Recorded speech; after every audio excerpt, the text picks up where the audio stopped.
Hey guys, Cody Adair here. I'm joined with Jason Merkel, and today we are going to be talking about the all-new Su-30 from E-flite. Jason, I know you were out at the events this last weekend doing all kinds of show and tell on this airplane. What do you think? So we just got back from, like Cody said, a couple of events. The AMA West Expo was this past weekend in Pomona, California, and then just prior to that, the week prior to that, was the AMA District 10 Fun Fly in Las Vegas, Nevada, where I actually did show this in person. A couple of guys got to see it fly, and I think everybody was just in awe, in part because of the size. Right. And I've mentioned this a few places, and I've seen some people say it's not really that big. Again, you got to see it in person to really believe it and understand it. Yes, you can read the dimensions, the specifications, and it's 1.6 meters long and a 1.1 meter wingspan, and that sounds like, okay, not that big. But when it comes to a jet platform in particular, this is a very large airplane. So guys were very impressed by the size, as was I, you know, putting it together. It's amazing how small the box is and then how big the finished airplane is, but then also how easy it is to transport. If you need to take, for example, the nose cone off, you can do that. It's magnetic. The wings attached with 2 bolts, super easy to pull off really quickly, and you can transport it in a relatively small space. So again, I think the big thing is that people got to see it in person and appreciate the size, and then beyond that, it's really the details. Right. There are a lot of surface details on this airplane. It has rivets, panel lines, hatch lines, all kinds of details that a lot of scale airplanes don't. A lot of smaller scale airplanes don't, because you can't really add little tiny rivets to little tiny airplanes. And so for that reason, this is what we call extra scale. It has more scale features than most of our previous scale models. Now, we also have the F4 80mm and the F18 80mm, which we both consider extra scale airplanes as well. This airplane is the next in that family, again, because of the surface details, and then also because of the overall scale outline is relatively accurate. And then we also have a lot of functional scale features as well. So it's not just the, you know, kind of static details. Right. We've got full flying stabs. We've got a functional air brake. We've got shock absorbing scale like landing gear. And so all of those things add up to give you that kind of extra scale experience. Sure, absolutely. Yeah. I mean, what was the overall sentiment? I think from what we saw on the videos, everybody seemed to love it. I mean, I know it's subject matter, but the color scheme is, like I said, is a really cool one. You mentioned it's unique. It is unique. It's the Russian Falcons. Yes. Their aerobatic team. So really cool subject matter. Flies really well from what I've seen. What do you think about the flight? Yes, it actually is not as hard to fly as I probably expected. I kind of thought it was going to be fly a little bit heavy, maybe a little bit sluggish, but it's not. It's actually quite nimble. It doesn't feel heavy in the air at all. It feels really solid and locked in, but at the same time, you can very easily kind of bank and yank, and it feels very, very comfortable. It's easy to land. You know, that said, I wouldn't still say it's an easy to fly airplane overall. I would just say it's an easier to fly jet than some people maybe expect.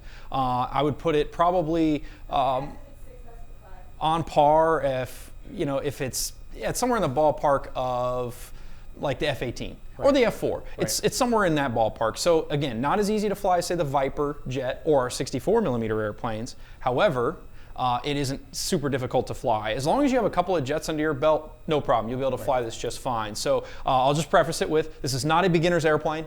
You cannot learn to fly with this airplane. So if you've never flown a radio-controlled aircraft before, do not buy this as your first model. You need to start with a trainer aircraft. We've got some really great aircraft from Hobby Zone, our Hobby Zone brand in particular. Also E-flite, we've got the Apprentice STS, is a great trainer aircraft. After you learn to fly a trainer, you're gonna need a couple other airplanes under your belt, a couple other jets under your belt before you move into this. But if you're someone who's been flying jets in the last couple of years, let's say you've successfully flown an airplane like the Viper 70mm, the F16 70mm, any of the 80mm, the F4, the F18. If you handle those airplanes just fine, you have no problems flying this. Again, not hard to fly, just a little different. It is somewhat complex because it does have a lot of features. You've got retractable landing gear, you got twin power systems, and so it's a bigger airplane. So there's just more to it. It takes a little more space to fly it, a little bit more energy management on landing, so on and so forth. So again, not hard to fly, but different to fly. And I really like the way it flies. Absolutely. It felt really locked in. If you guys look around, there's a video out out there from my first time flying it, and I was comfortable within a few minutes, no problem. Awesome. Down low, making tight turns, doing some aerobatics, some inverted passes. It just felt locked in and comfortable right from the get-go. And a part of that is because I was flying a bind-and-fly basic version with the AS3X and the Safe Select, optional use Safe Select in there. Obviously, AS3X smooths things out even more. It wasn't a particularly windy day when I was flying it. There were little gusts here or there, but that also kind of adds to the locked-in feel on top of the airframe itself. Sure. So guys, I do want to mention that we are watching the comments here. I do have my laptop, so I will be able to see all of your comments.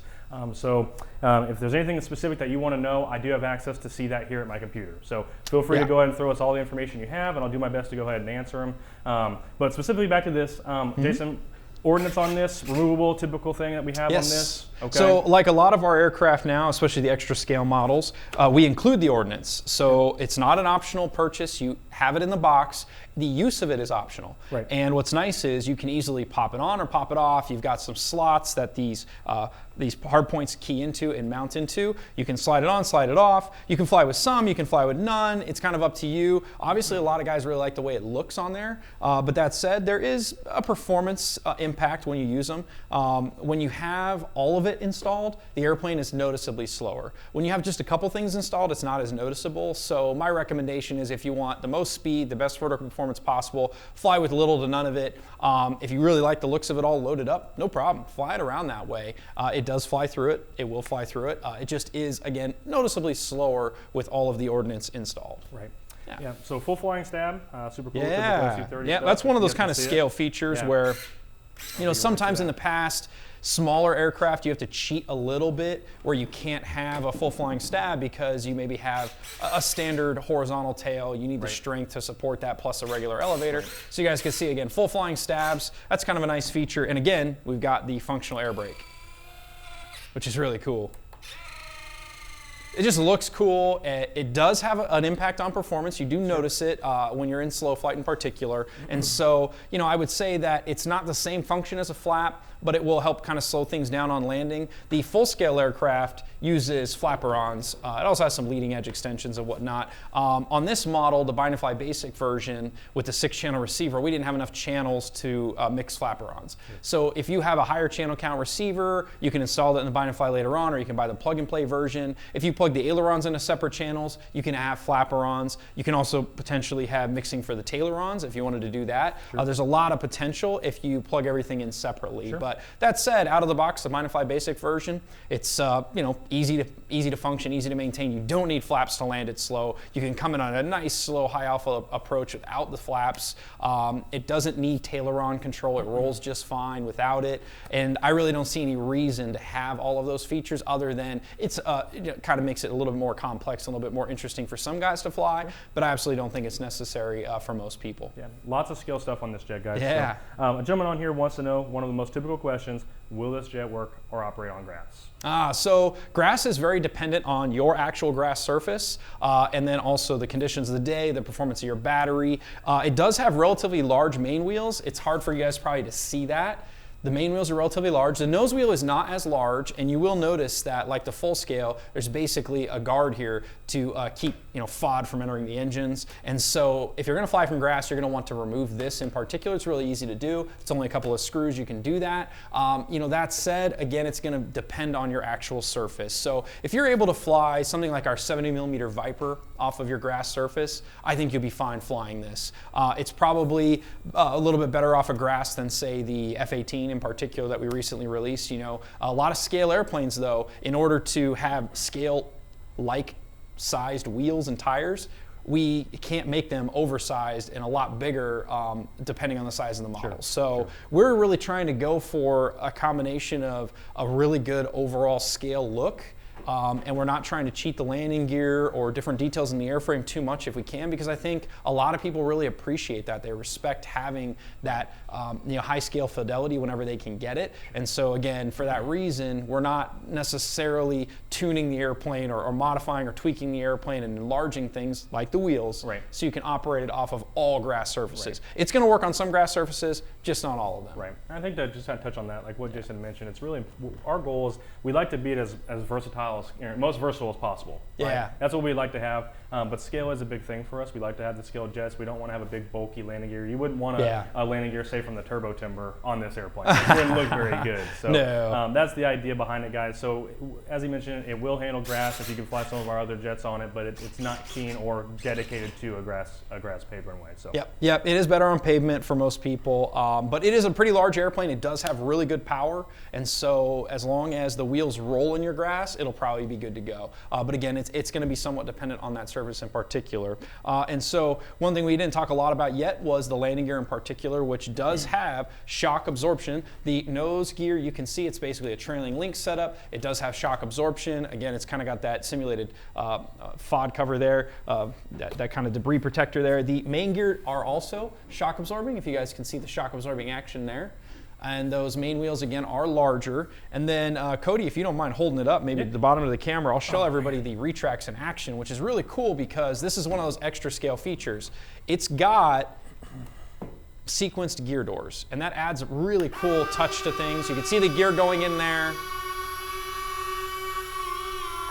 The landing lights on the nose wheel already went out, and then the door's closed. And then I'm gonna flip the switch to put the gear down. And you won't be able to see it probably in the video, but the landing lights will come on as the nose gear comes down, and that's it. So you guys can see it does actually cover the nose gear and the main gear with those sequenced gear doors. Those gear doors do open to let the gear come down. And again, that landing light is on the front there. I'm gonna go ahead and turn the airplane so you guys can see that.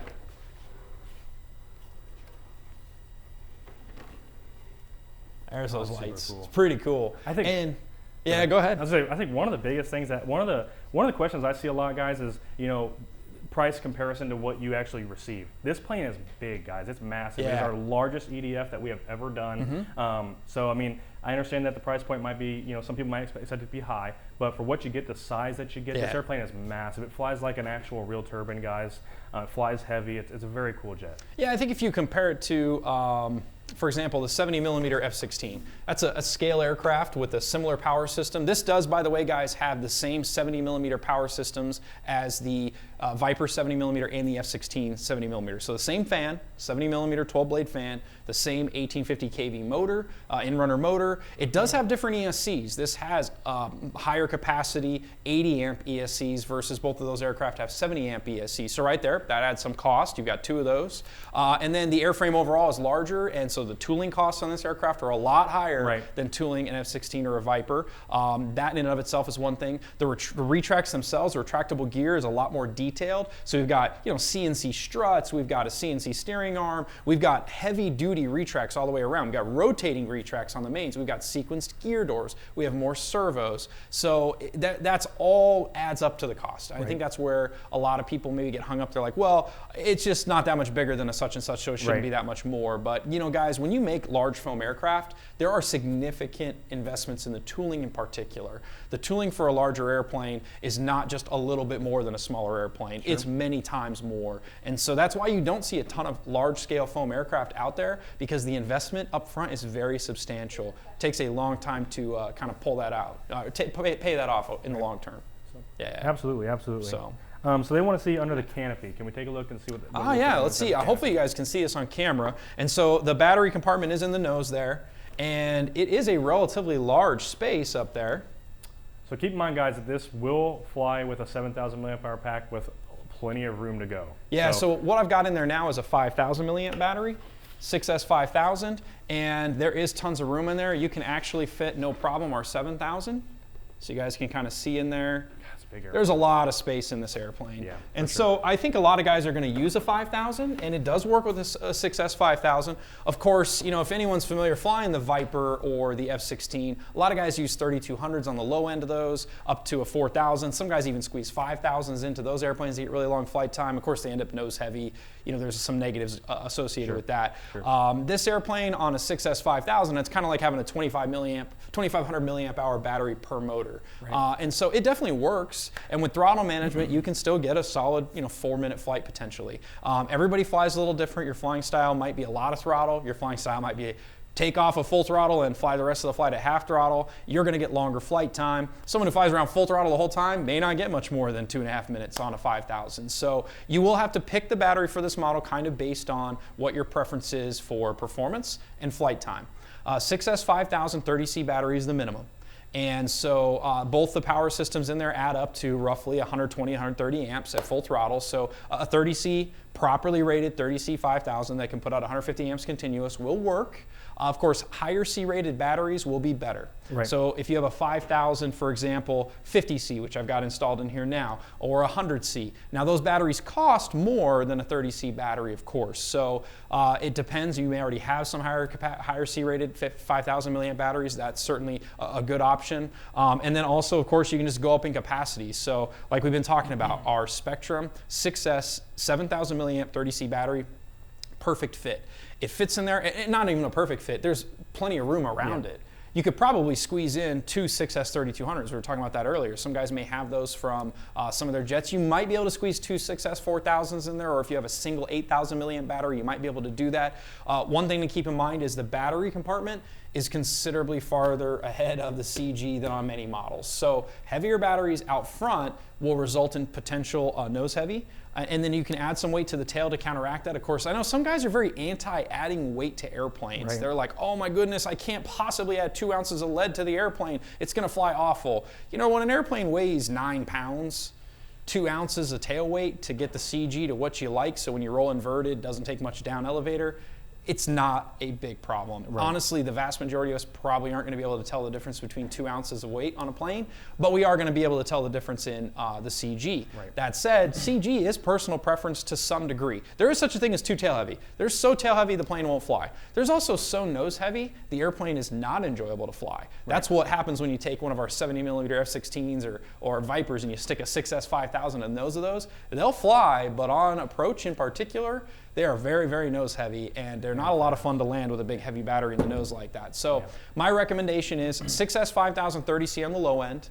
And for a lot of guys that are already gonna have batteries like that, they will work. Your flight time will depend on your throttle usage. If you need new batteries and you're looking at getting into more giant scale or larger scale EDS, or say our Carbon Z aircraft, the Carbon Z T-28 we recently re-released, the Carbon Z Cub, the Carbon Z Cessna, those are awesome airplanes for the 7000 milliamp battery. So I did pick up a couple of 7000s now that I've been using. I really like the 7000 milliamp battery in here. It might be a tad nose heavy for some guys' tastes, and again, some people have added a couple ounces of lead in the tail to counteract that. David Payne mentioned he added about 2 ounces back there, and he loves the way it flies.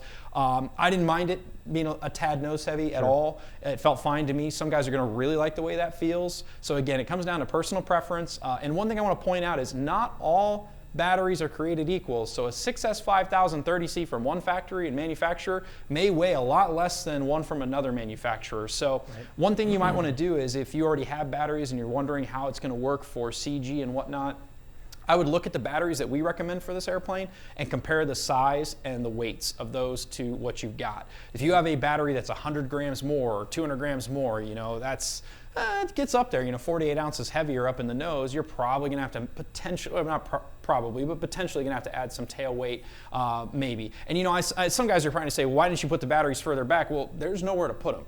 You've got the nose gear retracting here. It's a trailing link nose gear, so it goes deep into the well here. The receiver is basically mounted on top of that well. We've got the air brake here, and so there wasn't really anywhere to put the battery closer to the CG to have those scale features. Right. So, you know, we did the best we could. We put the battery in the nose. It works just fine. Again, you may have to add a little bit of weight, and then the flight time or performance will depend on things. But I will say with the 7000, I'm getting 4.5 minutes, no problem. Sure. And I probably could stretch that to 5 or 5.5 minutes if I wanted to. You know, but that said, everybody's gonna be a little bit different. Right. A little bit different in that Absolutely. regard. Yeah. So a gentleman on here asked if this is a beginner airplane. Yeah, again, we mentioned earlier, absolutely not. You cannot learn to fly with this airplane, not whatsoever. It is not a good first jet. It's not a good first airplane, it's not a good first jet. You want to start with a trainer aircraft, you want to fly that, master that, move into maybe like a low-wing sport airplane or a high-wing sport airplane, then move into some of the easier to fly jets like the Viper 70mm, the F-16 70mm. Once you mastered those, you could potentially fly this. I will say the Bind and Fly Basic version does have AS3X built in, which just smooths things out, 3-axis gyros to make it have a more locked-in feel. It's already a big airplane that feels locked in, but you add AS3X on top of that, and it's like another level. It's amazing. This thing feels, guys, I've got a couple turbine jets, and this feels like flying a big turbine jet. That's what it feels like. I get that experience with a lot less cost and a lot less complication, and a whole lot less pucker factor. So, you know, you might actually get some guys that might try to put a turbine in this. I wouldn't be surprised. Huge, it's a big airplane. We've had a couple guys mention that putting a single turbine in between the two ducts, that's an option. But going back to the Bind and Fly Basic version having AS3X, it also does have optional use Safe Select. And I'm an experienced pilot. I don't need Safe Select to fly this airplane, but it certainly doesn't hurt to bind with it. So you change up your binding process. That dictates whether or not you have Safe Select active. You can assign it to a separate switch. You know, I've got it up on this switch on my transmitter. And what's nice about Safe Select is when you turn it on, it's got bank angle limits and pitch angle limits. So you can't roll the airplane upside down and get it into a crash. You bury the stick in the corner, it'll just do a nice tight turn. And then when you let go of the stick, it goes back to level.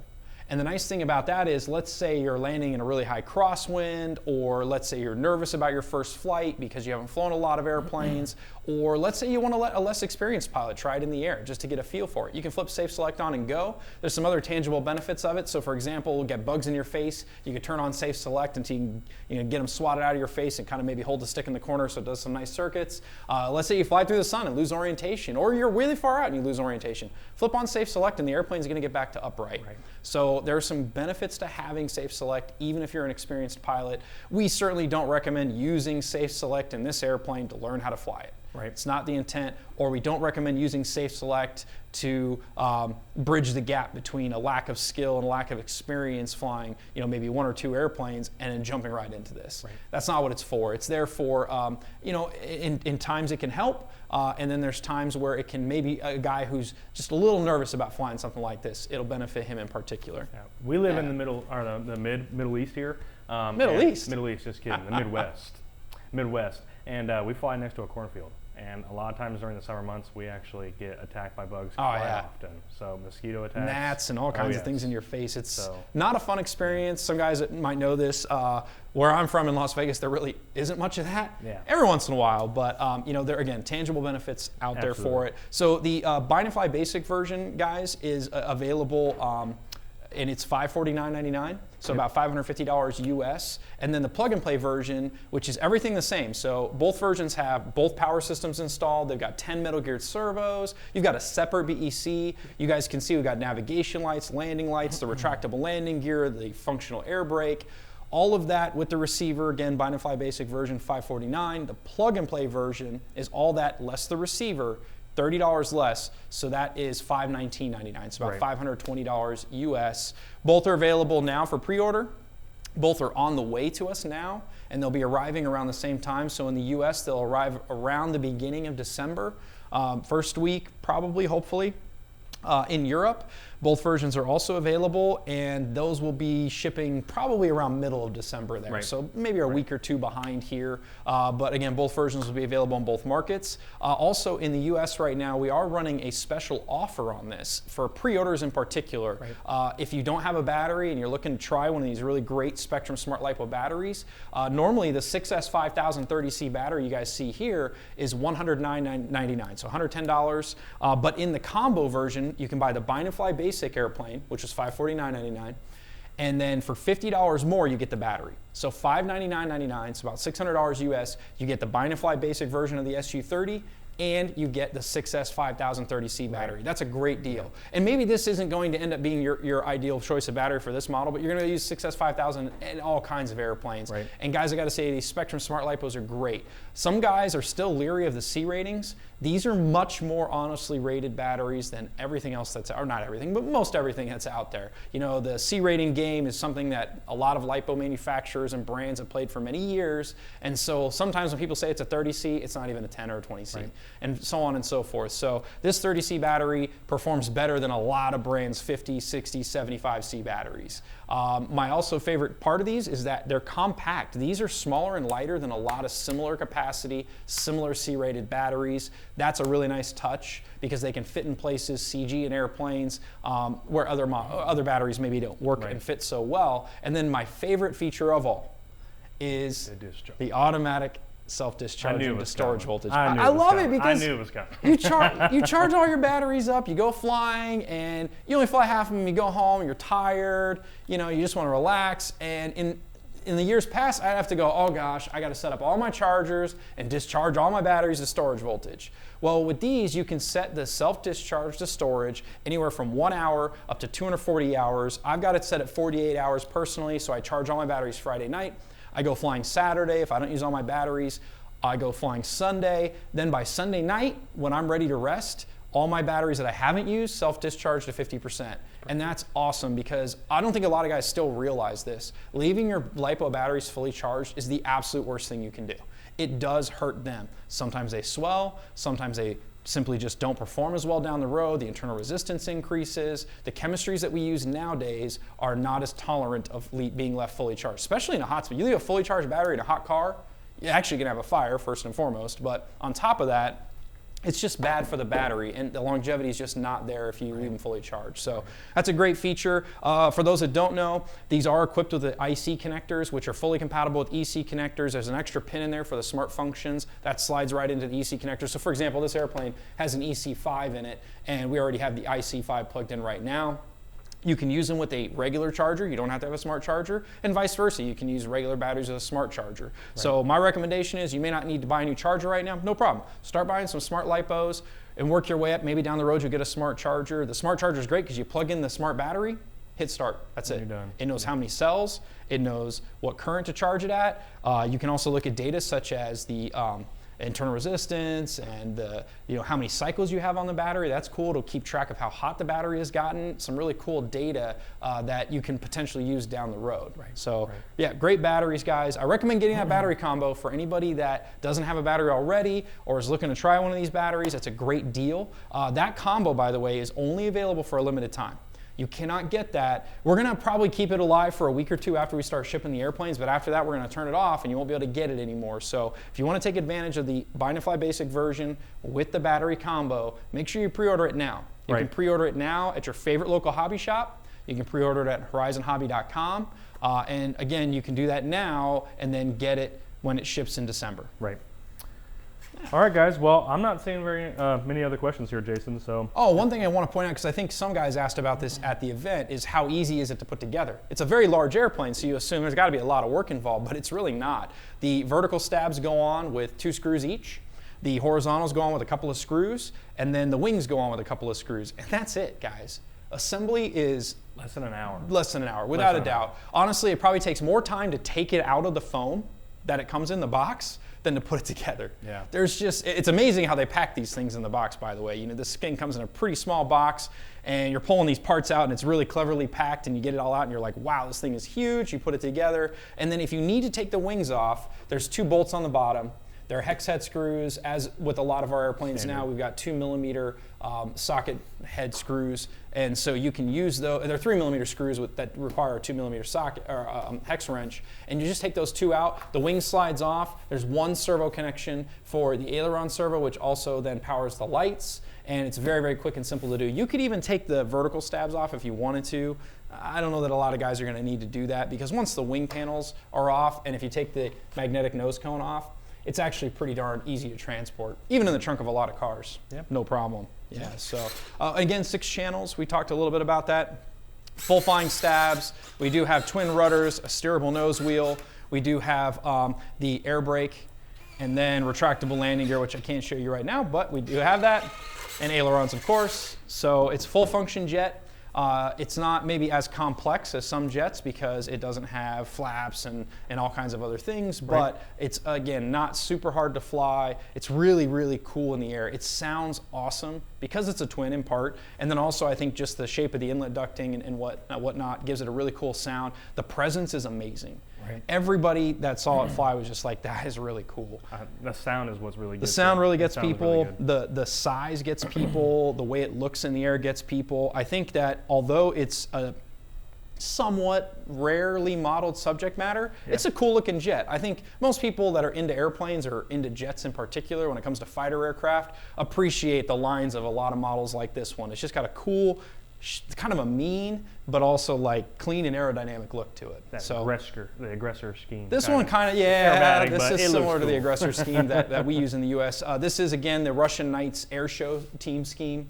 And so it's mostly painted, and there's some decals on here already applied for you. You don't have to do any work to finish it out of the box. Some guys have talked about the nose section being unpainted foam. You know, that's there's a balance there, because if you paint that costs more, it weighs more, and then on top of that, we've seen a lot of times that the white paint does yellow over time, and that looks bad in and of itself. And then if you chip the paint, it's obvious and hard to match. So the the painted sections are very smooth, but the foam up front is also very smooth. And what I wouldn't be surprised if a lot of guys do is to potentially coat this with like min wax or a clear coat to help protect not only the painted and unpainted parts, just the decals, all the kind of really good finishes on this airplane. Right. I wouldn't be surprised if guys do that. Right. Yeah. All right, guys. Well, like I said, we're going to be watching these comments after the video's over. So if there's anything that you feel we missed, go ahead and post it in the comments here. Again, Jason and myself will be watching it. So we're going to retract the air brake for closing out the video today. So we appreciate you guys being here. Thanks for joining. Thank you.